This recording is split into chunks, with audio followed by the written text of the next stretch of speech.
어린이 여러분, 안녕하세요. 하영이 할머니의 성경 이야기 시간입니다. 오늘은 믿음의 명문 가정을 일으키라는 제목으로 예레미야 35장 말씀으로 은혜를 나누겠습니다. 하나님은 예레미야 선지자에게 말씀하셨어요. 레갑 자손들을 성전의 한 방으로 데려다가 포도주를 마시게 하여라. 예레미야 선지자가 레갑 자손들 앞에 포도주가 가득한 종지와 술잔을 놓고 마시라고 권하였어요. 우리는 포도주를 마시지 않겠습니다. 우리 조상 레갑의 아들 요나답의 명령이고 유언입니다. 요나답이 명령하기를 영원히 포도주를 마시지 말고 포도원을 소유하지 말아라. 집을 짓지 말고 장막에 살아라.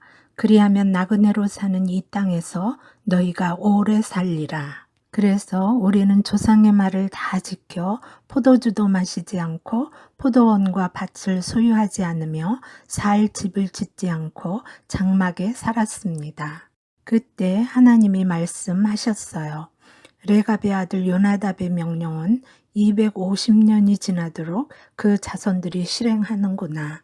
그러나 이스라엘 백성은 내가 선지자를 보내고 말하고 또 말하여도 내게 순종하지 않는구나. 각기 악한 길에서 돌이켜 행위를 고치고 다른 신을 따라 우상을 섬기지 말아라. 그러면 이 땅에서 너희가 오래 살리라 하여도 듣지 않고 귀 기울이지 않고 순종하지도 않는구나. 그러므로 내가 선포한 모든 재앙을 너희에게 내리리니 내가 말하여도 듣지 않고 불러도 대답하지 아니함이니라. 그러나 레갑의 아들 요나답의 자손들은 복을 받고 나를 섬길 사람이 끊어지지 않을 것이다. 레갑의 아들 요나답의 자손들은 모세의 장인인 겐 사람들로 광야에서 살았으며 유다가 멸망하고 포로로 잡혀가는 중에도 다 살아남았고 성전에서 하나님께 봉사하는 축복을 받았습니다. 그런데 왜 요나답은 자손들에게 이런 명령을 했을까요? 이스라엘이 가나안에 정착한 후 농경 문화에 익숙해져서 포도원을 많이 갖고 포도주를 마셔 방탕하며 벽돌로 지은 집에서 편히 살고 바알신을 섬기고 타락하는 것을 보았기 때문이에요. 하나님의 토지법은 땅은 하나님의 것으로 매매를 금하며 가난해져서 팔았을 때에는 50년마다 희년에 원주인에게 돌려 주어야 합니다. 바알의 토지법은 권력과 재산이 있는 사람들은 얼마든지 땅을 많이 소유하며 땅으로 돈을 벌어서 가난한 사람들은 땅을 소유할 수 없게 되어 점점 더 가난해져 부자들의 노예처럼 살게 됩니다. 요나답은 이스라엘의 가장 악한 왕 아합 시대 사람입니다. 아합 왕은 시돈 왕의 딸 이세벨을 아내로 맞아 그녀를 따라 바알을 섬겨 숭배하고 아세라 목상을 만들어 하나님의 노를 격발하였습니다.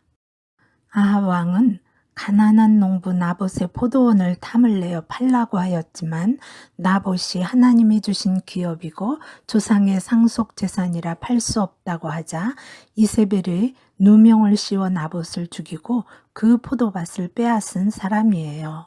이 아합 왕의 악이 극에 달했을 때 예후가 아합 왕조를 몰아내고 개혁을 일으킵니다. 그때 요나답이 예후와 함께 개혁에 동참했어요. 예후가 왕이 된 후에 바알 숭배자들을 제거하고 바알의 전을 부수었지만 금송아지 우상을 계속 섬기고 하나님의 토지법을 지키지 않았습니다. 요나답은 불의와 타협하지 않고 말씀에 순종하며 하나님의 뜻대로 살기 위해 예후를 떠나 유목민으로 살아갑니다. 요나답은 아합 왕이 탐욕으로 하나님의 뜻을 저버리고 멸망하는 것을 보고 자손들에게 포도주를 금하고 장막에 살며 포도원을 소유하지 말라고 명령하였던 거예요. 요나답의 명령에 담긴 교훈은 무엇일까요? 이스라엘이 가나안 땅에 들어갔을 때 농업의 신인 바알 숭배에 빠진 것을 보고 유목민으로 장막에 살면서 천국을 소망하며 살 것을 명령하였습니다. 아합의 땅 소유에 대한 탐욕으로 범죄하는 것을 보고 포도원 소유를 금하며 재물에 대한 욕심을 버리고 하나님 말씀대로 살 것을 명령했어요. 포도주를 금함으로 세 속에 물들지 않고 깨끗한 삶으로 분별력을 잃지 않고 경건하게 살 것을 말했습니다. 요나답은 하나님의 말씀을 생명처럼 여기고 하나님 영광을 바라보며 신앙의 유산을 물려주어 믿음의 명문 가정을 일으킨 사람입니다. 다 함께 기도하겠습니다. 하나님 아버지, 우리를 세상에 보내실 때 온 땅과 자연을 잘 관리하며 행복하게 살라고 하셨으니 참 감사합니다. 요나답이 말씀을 생명처럼 지키고 복된 신앙유산을 후손에게 물려준 것처럼 우리의 가정도 하나님 앞에서 영원히 복을 받는 믿음의 명문 가정이 되게 하여 주세요.